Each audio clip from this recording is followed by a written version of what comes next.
ৰাজ্যবাসীৰ বাবে সবাতোকৈ ডাঙৰ খবৰ দিব বিচাৰিছো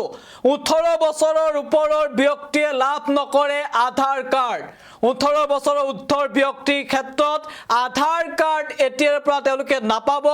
নিষেধাজ্ঞা জাৰি কৰা হৈছে আৰু ৰাজ্য চৰকাৰৰ কেবিনেটত ডাঙৰ সিদ্ধান্ত গ্ৰহণ কৰা হৈছে 18 বছৰৰ উৰ্ধৰ কোনো লোকে অসমত নাপাব আধাৰ কাৰ্ড এই মুহূৰ্তৰ সবাতোকৈ ডাঙৰ খবৰ যদি আপুনি এতিয়াও আধাৰ কাৰ্ড উলিওৱা নাছিল তেতিয়াহলে এই খবৰ আপোনাৰ বাবে গুৰুত্বপূৰ্ণ কিন্তু 18 বছৰৰ উৰ্ধৰ কোনো লোকেই এতিয়া আৰু আধাৰ কাৰ্ড লাভ নকৰে অসমত আজিৰ দিনটোত কেবিনেট বৈঠক হৈছিল কেবিনেট বৈঠকৰ অন্তত এই ডাঙৰ ঘোষণা মুখ্যমন্ত্ৰী ডক্টৰ হিমন্ত বিশ্ব শৰ্মাৰ বিগ আপডেট দৰ্শকসকলৰ বাবে ডাঙৰ খবৰ আমি জনাই আছো 18 বছৰৰ ওপৰৰ লোকে অসমত নাপাব আধাৰ কাৰ্ড অসমত 18 বছৰ উৰ্ধৰ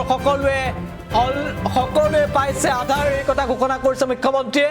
আধাৰ কাৰ্ড লবৰ বাবে এতিয়াৰ পৰা লব লাগিব চৰকাৰৰ অনুমতি আৰু চাহ বাগানৰ লোক বা এছটি এছচি লোকে 2027 লৈকে আধাৰ কাৰ্ড পাব বাকি সকলে নাপাব 2027 মাৰ্চলৈকে এই সকল লোকে আধাৰ কাৰ্ড লাভ কৰিব আৰু এই কথা সংবাদমেলত ঘোষণা কৰিছে মুখ্যমন্ত্ৰী ডক্টৰ হিমন্ত বিশ্ব শৰ্মাই অৰ্থাৎ কেৱল মাত্ৰ এছচি এছটি আৰু টি টাইপছৰ বাবে কিছু শিথিলতা দিয়া হৈছে এছচি এছটি আৰু টি টাইপছৰ ক্ষেত্ৰত তেওঁলোকে 2027 চনৰ মাৰ্চ মাহলৈকে আধাৰ কাৰ্ড পাব কিন্তু বাকি কোনেও আধাৰ কাৰ্ড লাভ নকৰে যাৰ বয়স 18 বছৰ উৰ্ধৰ যদি তেওঁলোকক আধাৰ কাৰ্ডৰ প্ৰয়োজন হয় তেতিয়াহলে অসম চৰকাৰৰ পৰা অনুমতি ল'ব লাগিব আৰু চৰকাৰে অনুমতি দিলেহে তেওঁলোকে লাভ কৰিব আধাৰ কাৰ্ড সংবাদমেলত ডাঙৰ ঘোষণা কৰিছে হিমন্ত বিশ্ব শৰ্মাই পুনে পুনে ডক্টৰ শৰ্মাৰ এই মুহূৰ্তত মন্তব্যটো আমি আগবঢ়াইছো 18 বছৰৰ ওপৰত কোনো লোককে আধাৰ কাৰ্ড নিদিবৰ বাবে সিদ্ধান্ত লৈছে অৰ্থাৎ এতিয়াৰ পৰা 18 বছৰৰ ওপৰৰ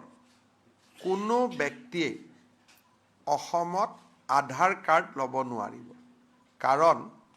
18 বছৰৰ ওপৰৰ সকলোকে ইতিমধ্যে আমি আধাৰ কাৰ্ড দিছোঁ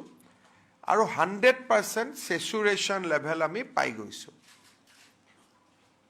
এতিয়া যদি কোনোবা ব্যক্তিক আধাৰ লাগে জিলা উপায়ুক্তই ৰাজ্য চৰকাৰৰ পৰা অনুমতি ল'ব লাগিব তেতিয়াহে জিলা আয়ুক্তই আধাৰ কাৰ্ড দিব পাৰিব কিন্তু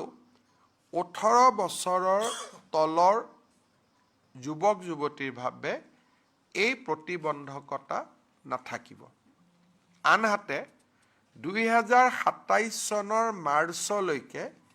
এছটি শিডিউল ট্ৰাইব আৰু টি গাৰ্ডেনৰ বাদ পৰা যদি কোনোবা আছে আধাৰ কাৰ্ড দি থাকিব পাৰিব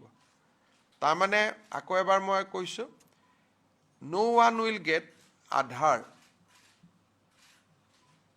if he already cross 18 years of age 18 বছৰৰ ওপৰত হলে আধাৰ কাৰ্ড আৰু অসমত নাপাব সমাহৰ কাৰণে আমি টি গাৰ্ডেন আৰু এছটি আমি এটা এক্সামশন দিছো কাৰণ তাত এতিয়াও কিছু সংখ্যক মানুহে আধাৰ কাৰ্ড পোৱা নাই 2027 চনৰ 1 এপ্ৰিলৰ পৰা ইভেন এছটি আৰু টি গাৰ্ডেনৰ ৰাইজেও যদি 18 বছৰৰ ওপৰ হয় আধাৰ কাৰ্ড নাপাব আজি আমাৰ কেবিনেটে ৰাজ্যত 18 বছৰৰ ওপৰত কোনো লোককে আধাৰ কাৰ্ড নিদিবৰ বাবে সিদ্ধান্ত লৈছে অৰ্থাৎ এতিয়াৰ পৰা 18 বছৰৰ ওপৰৰ কোনো ব্যক্তিয়ে অসমত আধাৰ কাৰ্ড ল'ব নোৱাৰিব কাৰণ 18 বছৰৰ ওপৰৰ সকলোকে ইতিমধ্যে আমি আধাৰ কাৰ্ড দিছোঁ আৰু 100% সেচুৰেশন লেভেল আমি পাই গৈছোঁ এতিয়া যদি কোনোবা ব্যক্তিক আধাৰ লাগে জিলা উপায়ুক্তই ৰাজ্য চৰকাৰৰ পৰা অনুমতি ল'ব লাগিব তেতিয়াহে জিলা আয়ুক্তই আধাৰ কাৰ্ড দিব পাৰিব কিন্তু 18 বছৰৰ তলৰ যুৱক যুৱতীৰ বাবে এই প্ৰতিবন্ধকতা নাথাকিব আনহাতে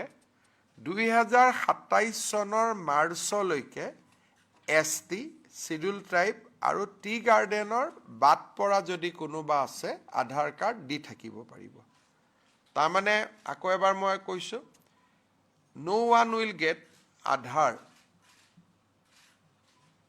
if he already cross 18 years of age. 18 বছৰৰ ওপৰত হ'লে আধাৰ কাৰ্ড আৰু অসমত নাপাব। 6 মাহৰ কাৰণে আমি টি গাৰ্ডেন আৰু ST আমি এটা এক্সামশ্যন দিছোঁ, কাৰণ তাত এতিয়াও কিছু সংখ্যক মানুহে আধাৰ কাৰ্ড পোৱা নাই।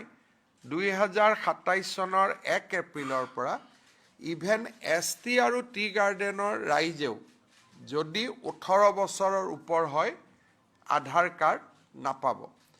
আজি আমাৰ কেবিনেটে ৰাজ্যত 18 বছৰৰ ওপৰত কোনো লোককে আধাৰ কাৰ্ড নিদিবৰ বাবে সিদ্ধান্ত লৈছে। অৰ্থাৎ এতিয়াৰ পৰা 18 বছৰৰ ওপৰৰ কোনো ব্যক্তিয়ে অসমত আধাৰ কাৰ্ড ল'ব নোৱাৰিব। কাৰণ 18 বছৰৰ ওপৰৰ সকলোকে ইতিমধ্যে আমি আধাৰ কাৰ্ড দিছোঁ আৰু 100% চেচুৰেশ্যন লেভেল আমি পাই গৈছোঁ। এতিয়া যদি কোনোবা ব্যক্তিক আধাৰ লাগে, জিলা উপায়ুক্তই ৰাজ্য চৰকাৰৰ পৰা অনুমতি ল'ব লাগিব।